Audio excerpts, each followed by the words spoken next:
What is that? You want to see how your container. beautiful. Oh my gosh, this thing is heavy.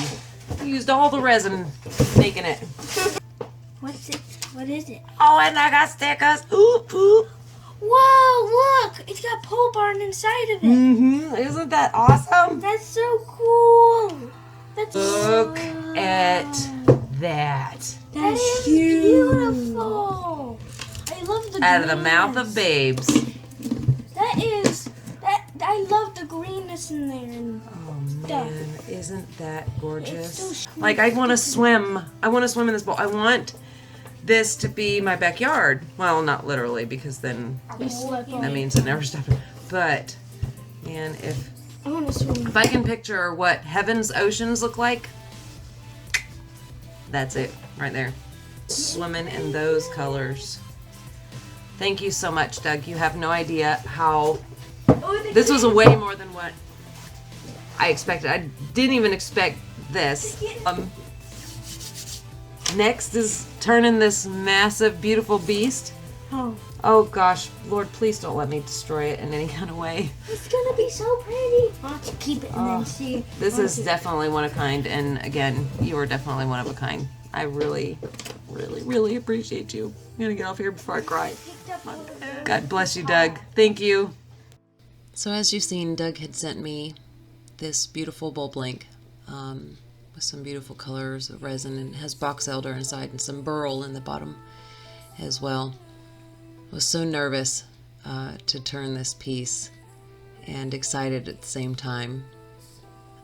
All of his bowls, his resin bowls and his creations are just absolutely pretty and gorgeous. So it's kind of intimidating. You get a piece sent to you and you know, my fear was just messing it up. And, you know, kind of what in the heck am I going to turn? What shape am I going to use? So I decided, well, I'll just get it rounded out and you know, see what happens, take a look at what's going on with the wood underneath and kind of decide from there. I had an idea, but wasn't sure if it was going to work. I finally decided just to say heck with it. I'm going to have to make a decision. So I went with a fishbowl shape. I thought that would be really neat with the fact that it looks like an ocean in there, and it is absolutely beautiful colors, my favorite colors. And so I thought it'd be really cool to make it look like an ocean inside of a fishbowl.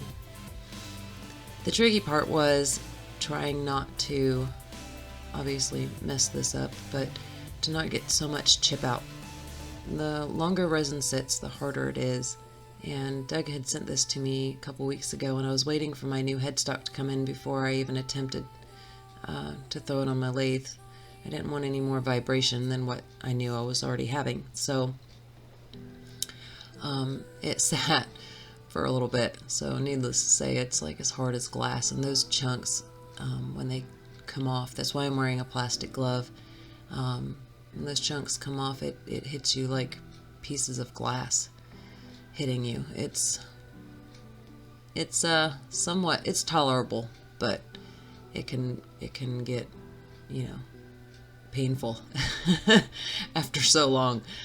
But anyways, I use my bowl gouge for the most part, I guess, and then I just would hit spots in it where, you know, it would cut fine, and then all of a sudden it would just start chipping out really bad.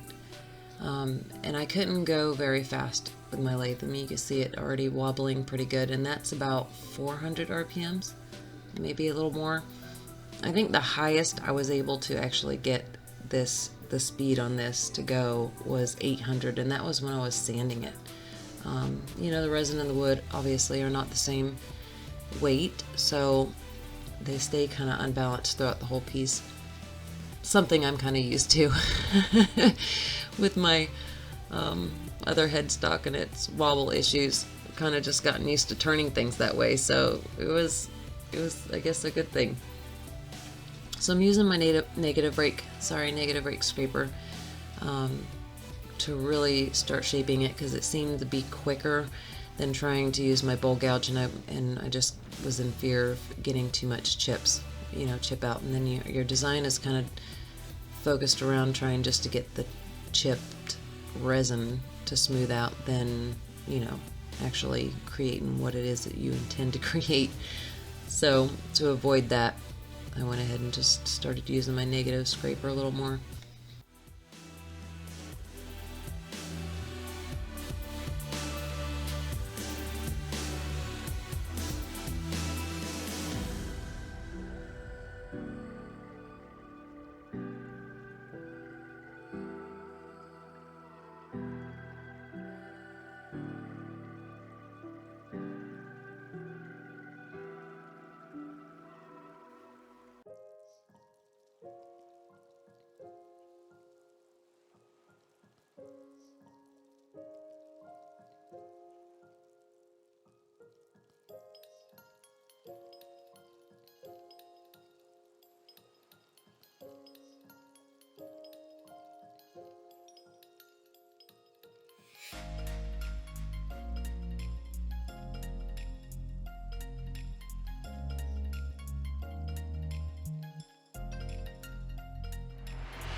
My video camera didn't record me sanding with my regular sandpapers, but at this point I started to sand with my micro mesh.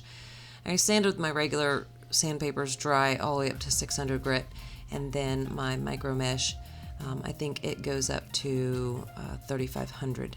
I did on the outside of this bowl. I put mineral oil on the outside of it first before I started wet sanding because I was afraid that the water would absorb into the wood and cause some swelling, you know, around that resin. That resin's not going to swell, the wood would. I don't know if that, you know, made much of a difference. I just never taken the risk, I guess. So if any of you know if it's okay to wet sand unstabilized wood and resin without putting some kind of barrier, I didn't put any sanding sealer on the wood prior to doing this, because it clogs up the, micro mesh sanding paper. So I just went without it and used mineral oil instead. Then I used my Axe abrasive paste, and then the Axe restoring polish paste, and then the OB shine juice on the outside. And then I'll flip it around and start hogging this bad baby out, and do the same process again on the inside.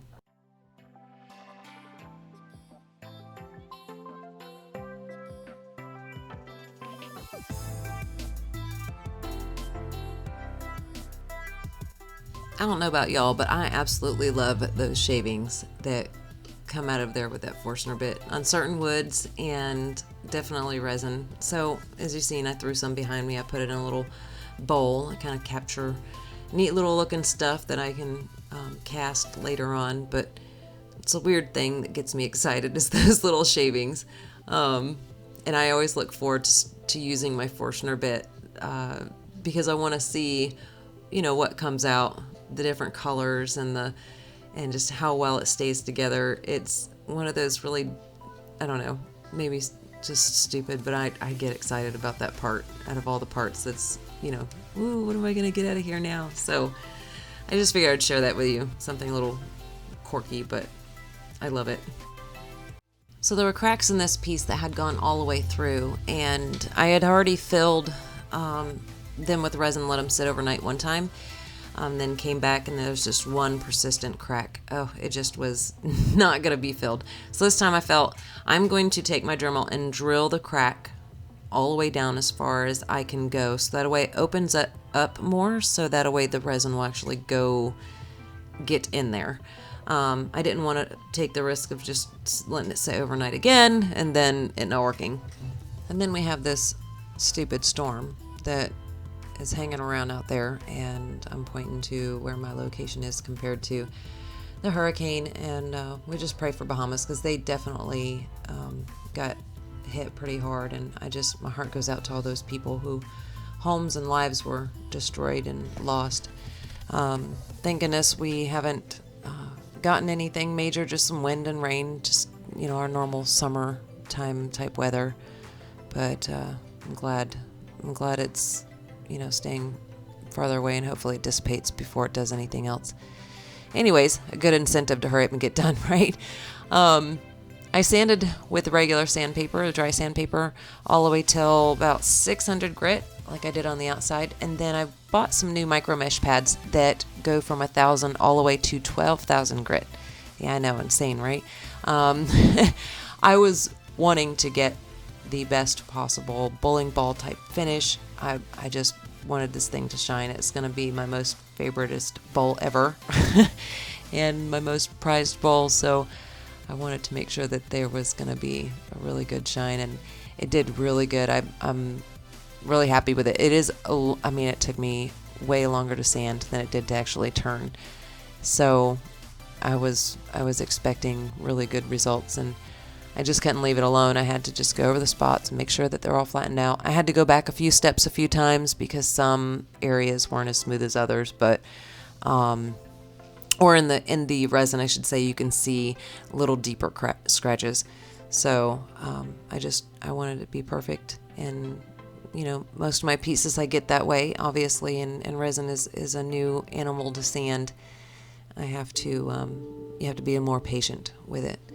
So as you can see, it did a great job. It already is really shiny. That was just wiping it down, the water. And then I used the Axe restoring polish on it, which just gave it that, made the wood just pop, made the resin pop, but the wood just really helped feed it a little bit. And then I used the OB shine juice. I used several coats of it to get a really good uniform shine, because I had my resin so shiny that now my wood was starting to look a little dull in comparison. So I guess you just got to find that happy road, that happy balance between the two. And but I'm extremely happy with how it turned out. I felt like all the labor of love was well worth it. All that time that I put into it, sanding, was definitely worth it.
this was a beautiful casted bowl, Doug, and I really appreciate it. Everything just, it seems like it just worked out and turned out actually absolutely gorgeous. I really appreciate you sending that to me, and thank you for that. I enjoyed turning it, and I'm going to cherish this bowl forever. So I hope y'all have a safe, wonderful weekend. Thank you so much for watching, and God bless.